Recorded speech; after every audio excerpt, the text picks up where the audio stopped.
Back from the vacation and the heat wave in Europe. But here in Sweden, it's no worse. And what do we want to do then? Well, we want to try out some more bikes. So I'm doing a short review of the first Yamaha here on the channel. And I picked up this one, the 2025 Yamaha MT-09. And the MT series has been very popular in Yamaha's lineup. There is the MT-125 cubic centimeters, one cylinder. Then there is a parallel twin, the MT-03, 320 cubic centimeters. MT-07 with 689 cubic centimeters, also a parallel twin. Then this one, the MT-09, and then there is the flagship model, the MT-10, 998 cubic centimeters with 4 cylinders. But back to the MT-09, which I'm having on a short test here. And I must say, short test. I picked it up yesterday. I've been driving it all day,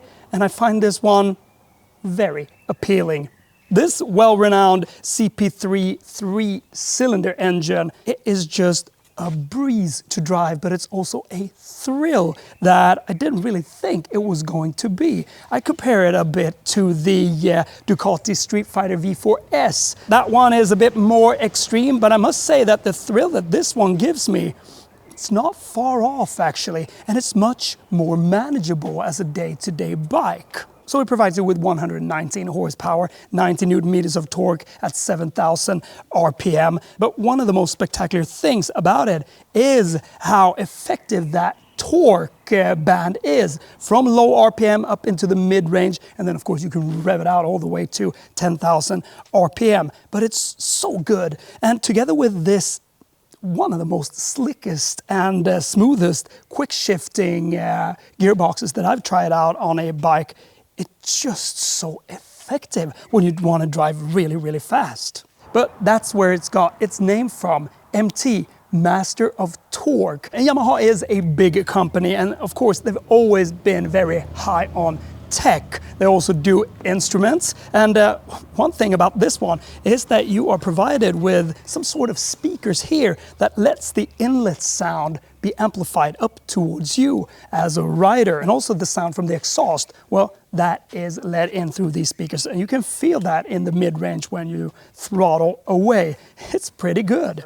The thing that you can get on this one for 5,000 Swedish crowns extra or 500 euros extra is this Y-AMT, that you just have a button here which you click. It's like a DSG gearbox, so it's very quick, 0.1 seconds, and that next gear has been thrown in. So when you're in a corner and you want a short shift, well, your toe isn't that far down and it doesn't hit the ground, so that becomes much more effective there as well, and of course on the country roads. But this is the fully manual, so I need to book another one to see what that is all about later. Also for this one, they've changed the pegs a bit, so they are moved upwards, inwards, and you sit in a very good position. The tank is reshaped for this 2024 model, so you can squeeze your legs a bit more into it when you drive a bit faster. The handlebar is adjusted a bit more from the 2020 model, and also the cluster. The seat has also been slimmed out a little. It's a bit hard to sit on, but it's rather sporty, and you can move about because it's plenty of space here. This is the standard version. There is also a SP version, which comes with Brembo brakes, fully Brembo brakes, which is a bit more strong. You also get the Akropovich, so this is put on extra on this one, and then you get the Öhlins dampers, which you can choose if you want to change your rebound and compression. Standard is rebound and compression calibratable front forks. You got spin forged rims in this blue, it looks really, really good, and it comes with Bridgestone Batlax Hypersport S23 tires, but on this one they put on some Dunlop R tires because they've been driving this a lot on track, and well, that makes the difference. When you get heat in this one, they are like glue. I like the looks of it, both in profile and also from the front, and of course from the back. Feels a bit, you know, futuristic, like a robot when you look at these, a bit transformer-like when you look at the headlights and the running daylights. Looks good. Controlled filling, it's what it's called when they did this aluminum frame, which is very strong and very light. Jumping up into the saddle, physical key, and it boots up really, really quick. There's no delay and there's no fuzzing about with, you know, a little jingle or graphics that is played out. Just Yamaha, and then it starts off. And this cluster is really nice as well. Now I'm praising it a bit, but I like it. The graphics is so clear, it's so sharp, and it's just logical to use. The buttons are logical to use. They're placed in a very good position. They're big, they're thick, they got good click to them. Something that they've done, trying to reinvent and do it a little easier, is the indicator button here. It looks a little odd because it feels like it's being completely pushed into the left indication setting here, but it's supposed to be easier because you just click lightly on it and it gives you 3 flashes and then it's just off, or you click it a bit harder and then it flashes, and when you've driven about 150 meters it turns off. So that's pretty good. And the menu is very simple and it's quick. Go back and then through this little joystick here, it's blisteringly fast. You can go through your apps, you can connect your Bluetooth, you can go into maps, have navigation set, and then also if you just want to alter your board computer here, you can see your range, you can see your fuel, and you can set that in many different configurations here. Quickly turn off the traction control and everything, and when you get into YRC modes, well, here you can go into sport, street, rain, custom 1, custom 2, and you can set power, traction control, slide control, and all of this, and lift. Through the mode button here, you just run through them. Sport, street, rain, custom 1, custom 2. Then you got vehicle info, and then you got themes. So there's 4 different themes here, depending on what type of look you like. There is one that is a bit of a homage to the music development or the instruments that they produce, and that is piano keys that are being lifted as you throttle away. You see the revs. So pretty fun. 3 different colors: Ice Storm, Icon Blue, which we have here, and then Tech Black. So here in Sweden, this one cost 124,900 Swedish crowns. What is that? About 12,000 euros. And if you want to have the automatic gearbox added to this one, well, it's 5,000 Swedish crowns more, 500 euros. And then you can go for the SP model, which is a little more expensive. But let's get out on the roads and see what this one is all about. Start off in sport.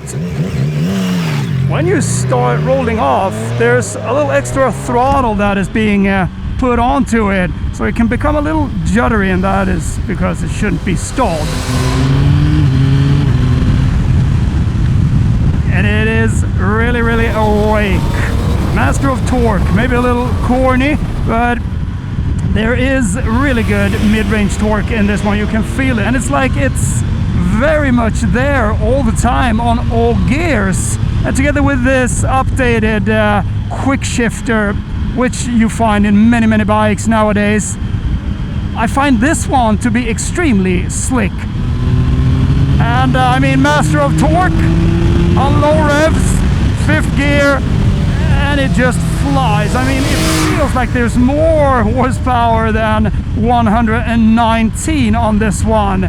So 90 Newton meters of torque at 7,000 RPM, but it's very much there in the mid-range, low to mid-range. This CP3, this inline 3-cylinder engine, is a lot of fun. And that extra induction sound that plays up here through these well, speakers, if you want to call it that, you can really feel that there is a lot more presence to it. Now we got this Akrapovic system that is also a bit more deep throaty in its sound, and I like it. And also the turning radius is better due to that extra steering angle increase.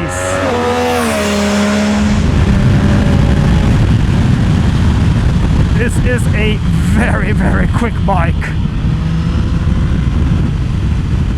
And I mean, it's just so much there on your commands and inputs. It just feels like that front wheel wants to turn in quicker than you think. So this is really a bike that, well, you should get out on small twisty roads like these.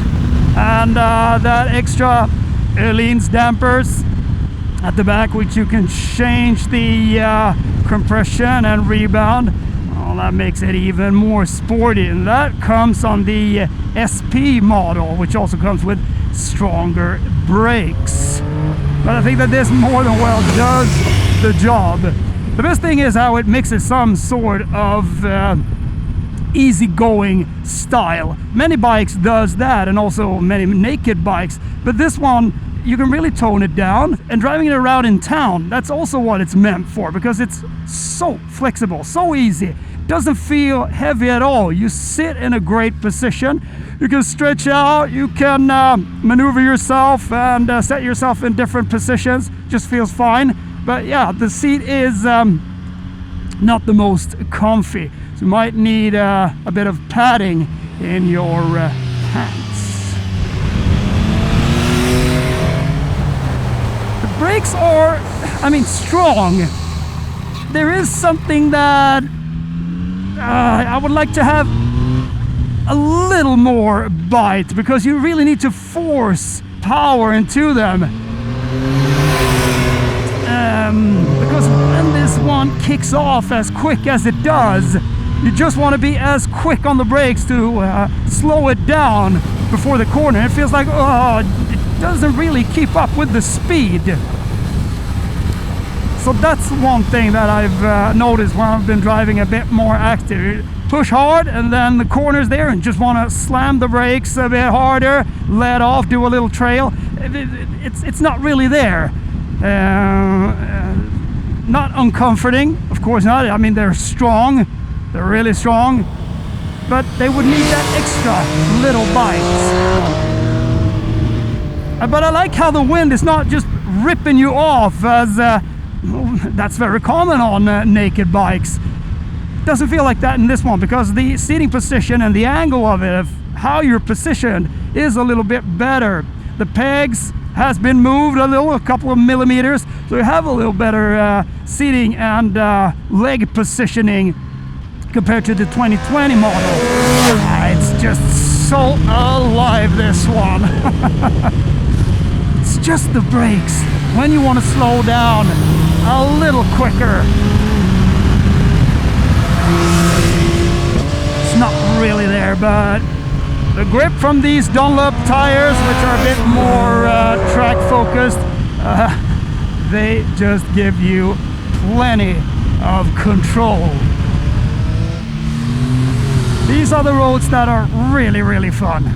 Brakes here again, I'm not going to whine that much. You learn how much force you need to put into them, but you would be happy to have a bit more bite into them. Quick shifter again, really good. This is such a fun bike. And here's the thing with the brakes, you really need to lean in on them hard when you're on tight roads like these.